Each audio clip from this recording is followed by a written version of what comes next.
So I am back here with Dr. Vivian Vega, who is an infectious disease specialist. And this is our third interview with each other, right? And so thank you for agreeing to come back and let me pick your brain about where we are now with specifically with regards to vaccines. Before we dive in, though, Dr. Vega, I want to make sure to thank you and everybody in the medical field that has been working so hard all these months.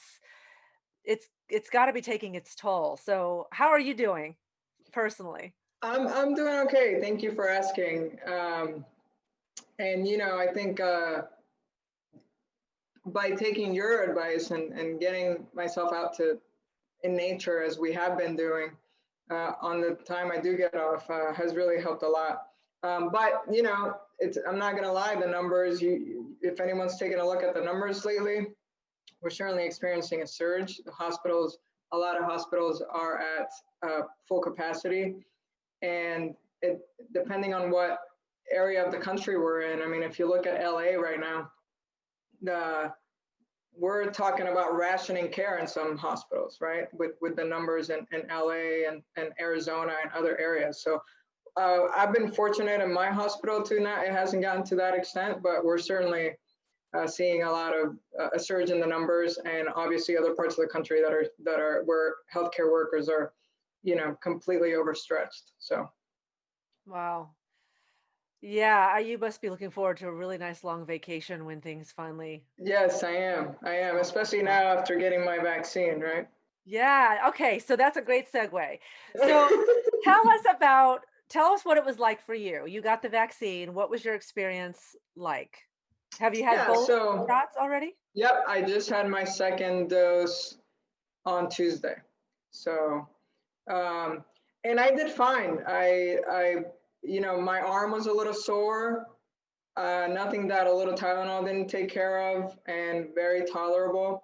I definitely felt a little fatigued after the first dose, not as much, but more so after the second dose, which I just got, and that's was expected. That's what we've been seeing. The second dose tends to give people feel a little more after the second dose. But I've also had a lot of people and patients who didn't feel any different, just a little soreness in their arm, which again is just like the flu shot. So, How much time is there between the first shot and the second shot? so for the Pfizer vaccine, it's separated by 21 days. So you get the first dose, and then 21 days later you get the second dose. For the Moderna one, it's 28 days later that you get the second dose. Okay. But some of the side effects that we have seen with other patients and from the clinical trials, even though I did not experience any of these. So like I said, the arm soreness is really the main thing, and local reactions there at the shot area. Fatigue, headaches, and and that's less than 5% of people, maybe some joint pains. It kind of feels like you get a little tiny version of flu-like symptoms. Fever, chills, and again, less than 5% for some of the first ones I mentioned, and less than 1% in some of the actual like fever and flu-like. We've seen that younger people tend to have more side effects than older people. They seem to, and that's a reflection of how their immune system responds to the shot. And that's just based on your immune system as you get older is not as strong. It doesn't respond as aggressively. And that's again the same basis for why the second dose seems to be giving people a little bit more, where they feel it a little bit more. It's because now your immune system has seen this quote unquote pathogen or foreign particle. It has already developed antibodies against it. So when it sees it for a second time, it mounts a much more aggressive, rapid response. So you tend to feel it a little bit more. So having a response is a good thing too. Okay. It means your So, immune system is really working. yeah, okay. Again, that's not to say that if you don't feel a thing, it's not working. It's still working. It's just, sometimes people respond a little bit more than others. Okay. Mm-hmm. So we don't know yet when the average person can expect to be eligible for this vaccine? And maybe you don't have the answer to that question, but Yeah, so basically, um, the goal has been since the beginning to get everyone that qualifies, meaning everyone that was studied, which the only group right now that was not studied, that is totally not included, is children, right? Less than 16 years of age. So it's approved for everyone above the age of 16, right? So the goal is to get as many people as we can vaccinated. That's been the goal all along. We're moving in these sort of phases, or tiers is what they're calling. And so we already started with long-term care patients, patients of nursing homes, frontline workers, obviously, that's why I already got my shot. And then 75 and older. And then we're already vaccinating people that are 64 and older. And then the next phase is from 16 to 64 and with comorbid conditions, right? So people that are under 64 with comorbid conditions will come before anyone that's just healthy, right? But the goal is to certainly vaccinate everyone, and it's free, and it should, and that's the goal. I think, some of the last numbers I heard, there's like something like upwards of 10 million doses available that are just, the issue that we're having is more logistics of getting it in the arms of people, right? And that's the part where, even though some of the predictions wanted it in the arms of people, like you said, you and Brian, by March, April, May, I'm not sure, unless we get our, what together really good in the next month, I think some of those goals are going to be delayed a little bit. And that's a reflection of we've never done anything like this before to this scale. Some of the logistics of preserving these vaccines, they require some pretty heavy duty refrigeration in the -70.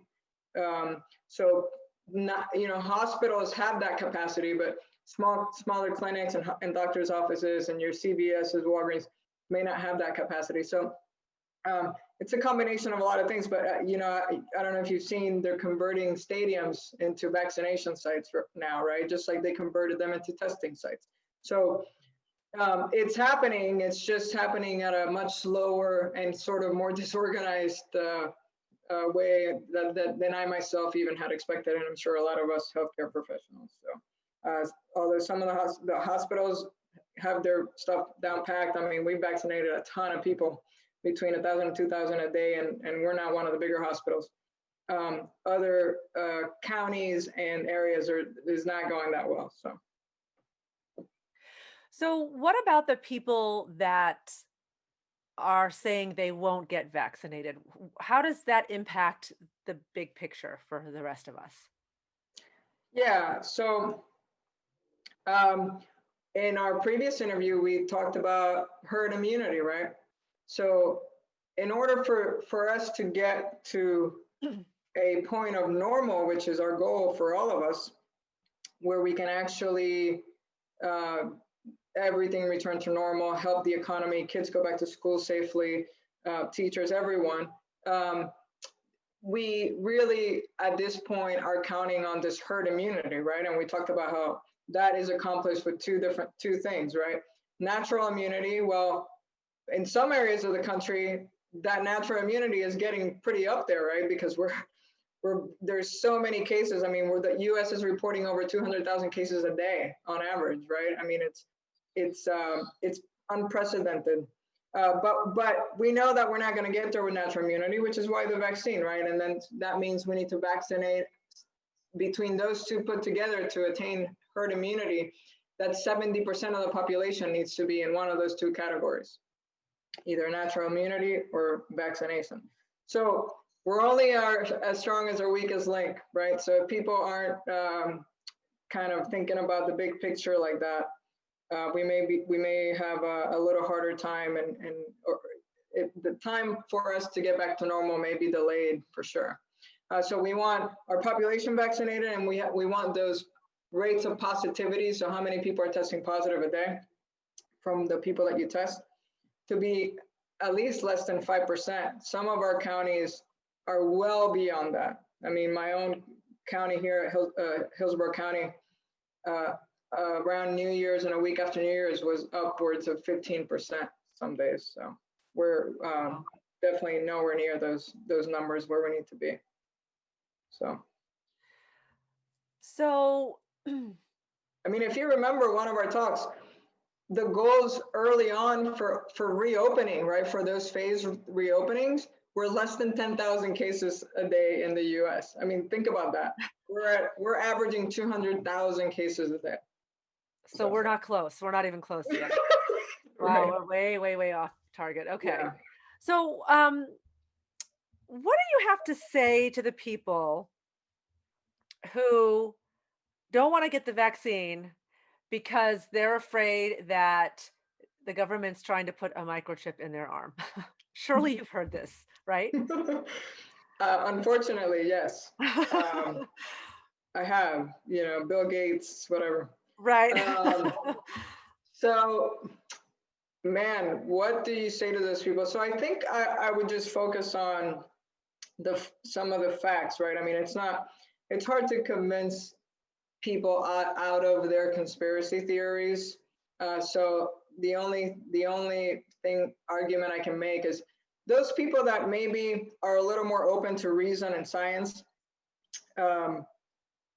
One of the things I like to focus on, because I think one of the main concerns for this group of people that I can still reach is, did we cut any corners in making these vaccines? Are they truly safe? Did we spend a lot of time analyzing the safety and efficacy of these vaccines? Because we know that it takes years and years and years to make vaccines. So how did we get a vaccine in just a year, right? So what I would say to answer those questions would be, yes, this was an emergency. It was a pandemic. It was a multi-nation public and private sector collaboration that became this warp speed operation with a lot of different agencies involved. And there was no corners cut. There was nothing that was skipped. It was still the same exact review process that all vaccines undergo. It's just that a lot of the bureaucracy, a lot of the red tape that takes place before these vaccines can even start to be developed. So the pre-development process was sort of kind of skipped through because of this collaboration.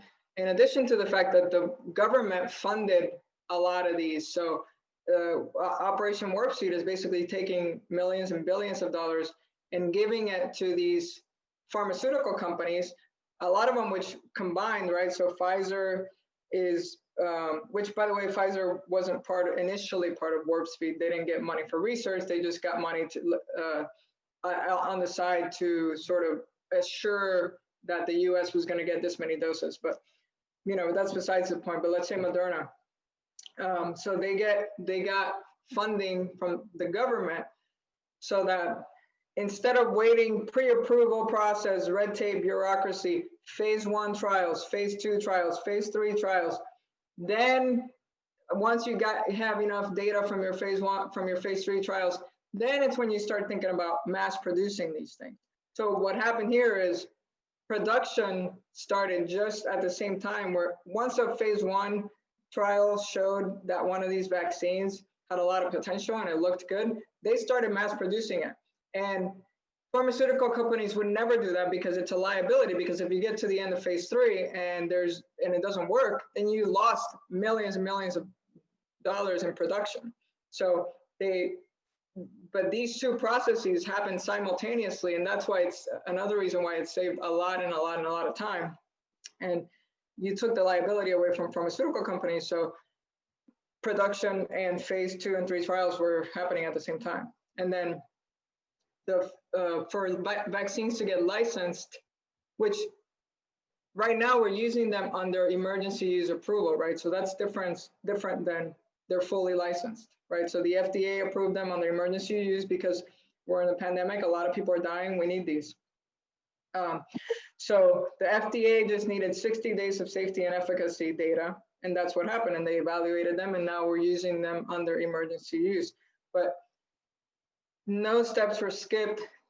They were reviewed by multiple different independent committees for safety and efficacy, and we had at least 60 days. Now we have months and months. We're almost to 8 months of safety and efficacy data in some of these vaccines, because now, you know, we're months ahead after the main FDA approval. So, and, you know, I just wanted to mention, most of the side effects in our traditional vaccines, for most other vaccines, most of the serious adverse events, we see those within 6 weeks. So that's why that 60-day mark before the FDA can even consider approval. So. Okay. So things were sped up and moved along quickly, but no steps were skipped. And Absolutely. you felt comfortable. I always said, as soon as you tell me that you're okay with taking the vaccine, that's when I'll be okay with taking the vaccine. Absolutely. And I already had my 2 doses. So. Okay, good to know. Mhm. So now what does that mean? Because I'm seeing conflicting things, that just because you have the vaccine doesn't necessarily mean you can go out there. Do you still need to be wearing a mask? Do you still need to be socially distancing? What are you recommending to people after they get the vaccine? What can they expect? So for now, we're still recommending everyone to continue social distancing and continue masking. And we're probably going to have to continue to do all of that until our community rates come down lower. And one of the main reasons, you know, you can say, but what? Well, actually, let me talk more before we get into that about how long it takes for you to actually get immunity from these vaccines, right? Because just because you get your first shot and that, you know, it doesn't mean that you're not going to get COVID, right? So after the first dose, maybe after 2-3 weeks after the first, probably 2 weeks, you get some degree of protection into that third week before you get the second dose. Some of the studies quoted that at like 50-53%. It's not until you get your second dose, and even beyond that, 7 to 10 days after that second dose, that then you reach that 95% efficacy and protection that the clinical trials that you see on all the media publications about these clinical trials. So we're talking at least, if it's 3 weeks plus 7 to 10 days, right, with the Pfizer vaccine, so a little over a month, and 4 weeks plus 7 to 10 days for the Moderna. So you still need a good number of weeks before you're fully protected with these 2 vaccines. So let's kind of clarify that. It doesn't mean I got my shot and I can go and do whatever. And that's how most vaccines work, right? It takes a while for your body to react, make the antibodies and everything that you need to be protected. So the other reason we're still encouraging masking and social distancing is because until we get to that herd immunity that I was talking about, or at least a little closer to that, yes, maybe the individual person is protected, like you and I, we got our vaccine, and you know, 5, 6, 7 weeks have gone by, and now I have that 95%, close to 95% protection.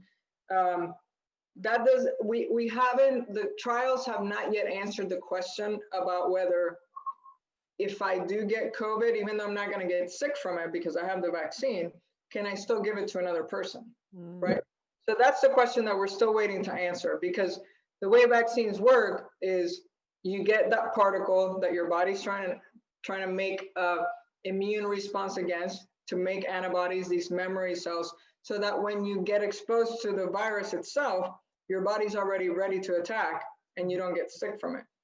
But there's none of that is going to happen up here, which is where you're sort of colonized with it and how you transmit it to other people. So we haven't answered that question yet. Okay, that makes sense. Mm-hmm. And how long are you vaccinated for? Like, how long does the vaccine last? Right. So those studies are ongoing because, right, we just started vaccinating a bunch of people. The people from the clinical trials so far, like I said, we're approximating in some of the trials nearly 8 months. So we think that at least a year, but possibly more, Same thing goes with getting COVID naturally, right? So natural immunity from COVID. Most of the studies suggest at least 8 months protection, even though the protection you get from the vaccine seems to be a lot more robust and a lot more long lasting. I will say that from this passive immunity, because some of the COVID natural infections are a little bit more unpredictable. For example, asymptomatic persons that got COVID, their immunity doesn't seem to be as strong as somebody who got severe COVID and was really sick. That their antibodies seem to be a little stronger after it's all said and done. So there's a lot of differences there. And we have seen cases of reinfection already that have been reported after 90 days, meaning you got COVID again after 90 days of having it, which tells us, oh, maybe the immunity is not that long lasting. And even though that's a very small number and that's the minority, we have seen those kinds of cases. So we think this passive immunity that you get from the vaccine is a lot more long lasting than the natural immunity. How long exactly is it going to take us to 2 to 3 years? That's left to be seen, because we haven't gotten that far yet. But so far, there's a strong indication that at least a year, probably more. Mm-hmm. Okay, so just because somebody's had COVID, because I just had this conversation with somebody about 2 days ago who said, "Hey, let's get together," and we're still being very cautious. And she said, "Oh, we've already had COVID. We're good. We're good. We can't give it to you." So, but that's not necessarily true. Like you said, even if they don't get sick, that doesn't necessarily mean that the virus hasn't colonized in their nose, right? Or that they're So, not. right. So that gets a little complicated, but basically, if they got COVID less than 90 days ago, and they're at least 10 days past them getting sick. So like, for example, we clear people, meaning we consider people no longer infectious after 10 days from their onset of symptoms, right? So after 10 days from onset of symptoms, you're considered no longer infectious and you can come out of isolation, right? So let's say that was you came out of your isolation. So we know that for those first 90 days, the chances of you getting reinfected are slim to none. What happens after those 90 days is very unpredictable. They could get COVID again and give it to you again. Okay. Does that make sense? Yes. So if they told you, hey, I had COVID a month and a half ago, and now I'm great. Yeah, okay, maybe they're not going to give you COVID. But, it just depends how many questions you want to ask your friends before you. Right. Okay. Good to know. Mhm. Okay, so the other thing that I'm curious about are these variants that are starting to show up. What does this mean? Tell us what we need to know about that. Sure. So these variants are basically were found to have new mutations, different mutations, and specifically the concern with these particular new variants, because we've seen over 12,000 random mutations for this COVID virus. It's just whether they mean anything or not, whether they translate into actual pathology or enough of a change where it's going to make it more infectious. Is it going to make it more deadly? Is it going to, right? So are they significant mutations or are they insignificant mutations? And these new variants, the virus uses this thing called a spike protein, those little kind of spikes on the outside of it that make it look like a crown, which is why it's called corona, right? So that spike protein is what the virus uses to come inside of the human cell. That's also, the spike protein is also what the vaccines target, right? So these new variants seem to have mutations in that spike protein, which is why it was concerning, because a lot of our vaccines target that spike protein. But what we've seen is that those mutations in that spike protein are not significant enough to make these vaccines not work. So in other words, when you get the vaccine, you get what's called a polyclonal response to antibody response. So your body's making all different kinds of antibodies against that spike protein, and it attaches to many different sites, right? So if you get a mutation on this site of it, you're still going to be able to attack it from other angles. So as of now, the evidence, what we're seeing is that it hasn't rendered it to where the vaccines aren't going to work. Okay, so that's good news. And most scientists seem to think that it's probably going to take a couple of years before such mutations actually take place. And another good news along those lines is that these mRNA vaccines, which is the Pfizer and Moderna vaccines, mRNA is a genetic material. It's synthetic. It's very easy to make. It's like a code.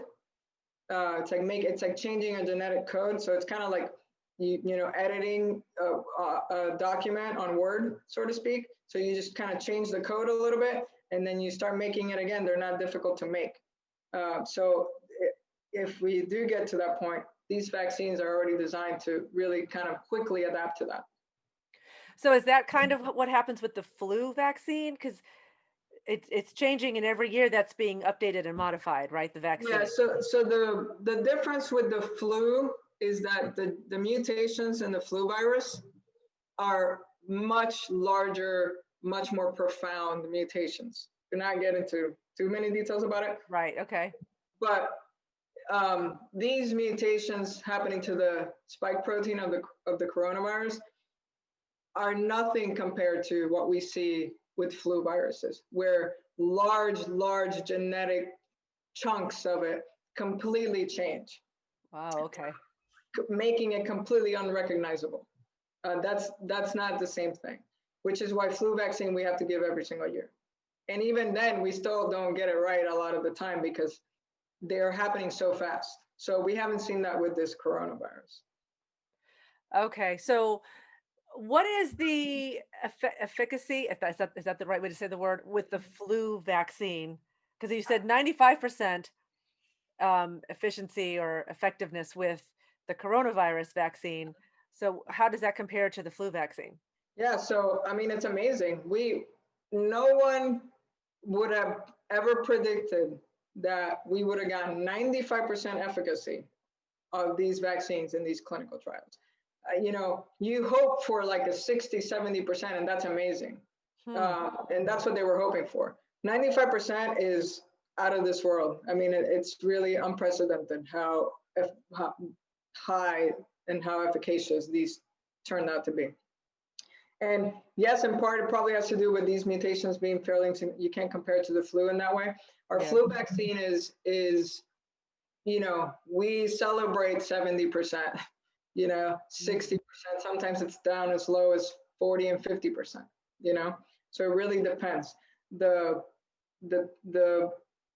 Another difference there is the flu seems to be a lot more seasonal, right? It comes and it goes away. So you can kind of hang in there. We haven't really seen that with COVID, right? We thought the summer was going to give us a little break, but that wasn't the case. So even though a lot of these coronaviruses are seasonal, we're not seeing seasonality with this particular virus.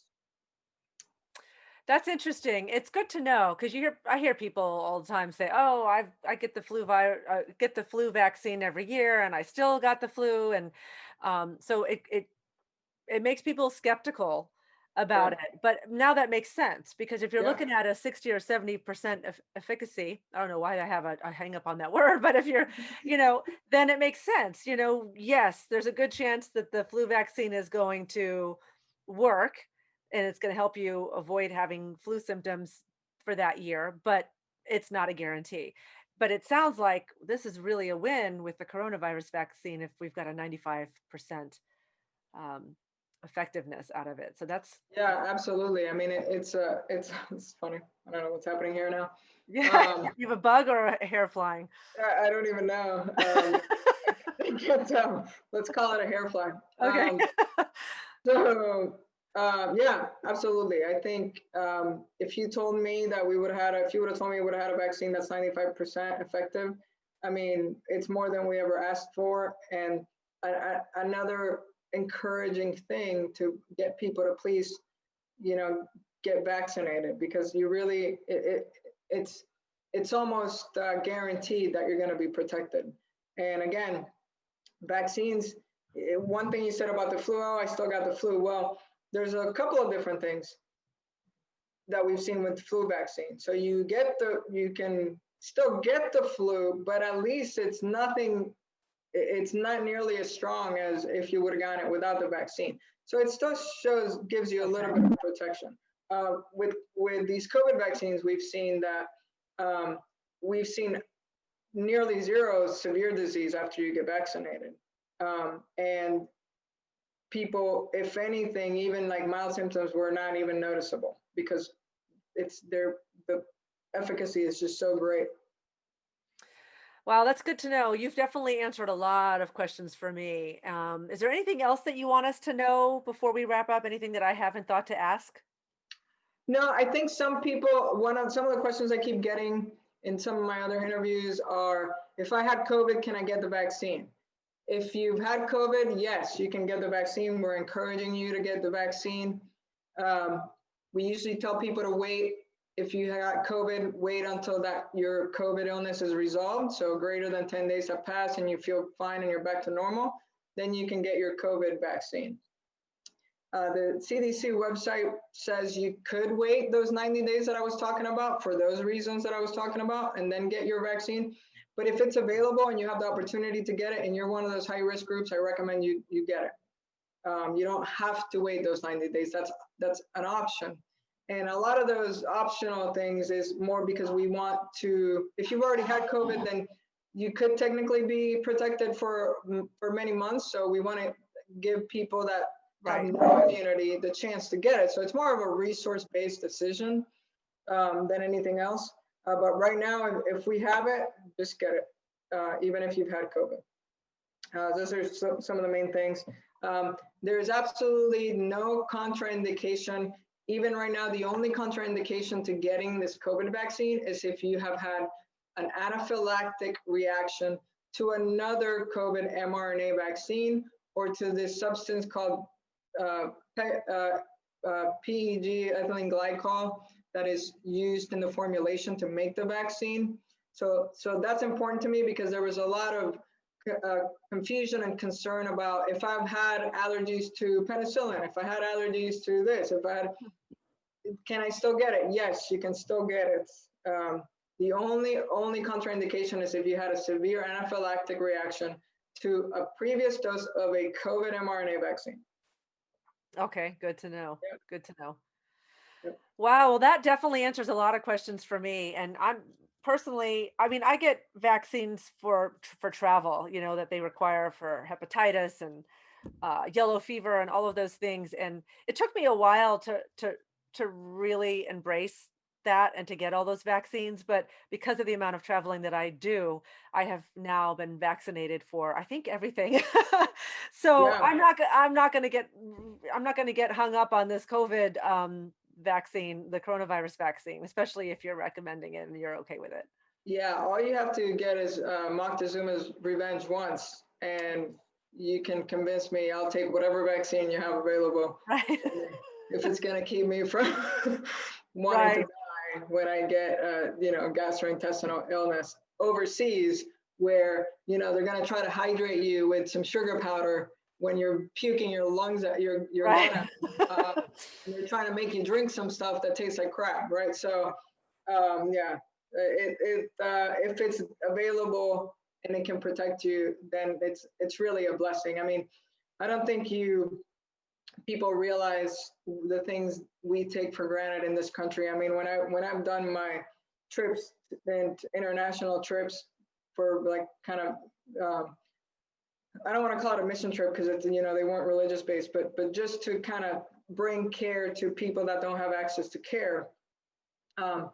People will travel miles and miles and miles by foot with their children to try to bring them to get vaccinated, right? Mm, Because they've seen what happens to their children, other children when they don't get vaccinated, right? right. So, and in this country, we take it for granted. And Right. we probably take it for granted because so many people do have access to a vaccine that herd immunity protects those other Right. people. But just take a little trip outside and see what happens in other countries that don't have vaccine availability. So yeah, Yeah, and I think it's also I've been saying for a while that I feel very blessed to know you because I feel like I have a direct line to knowing the truth, whereas I don't have to wonder, because there's all these conflicting stories that are going around right now. And so one of the things that has been very interesting for me is on occasion I'll hear from you about what kinds of things you all are dealing with at the Mhm. hospital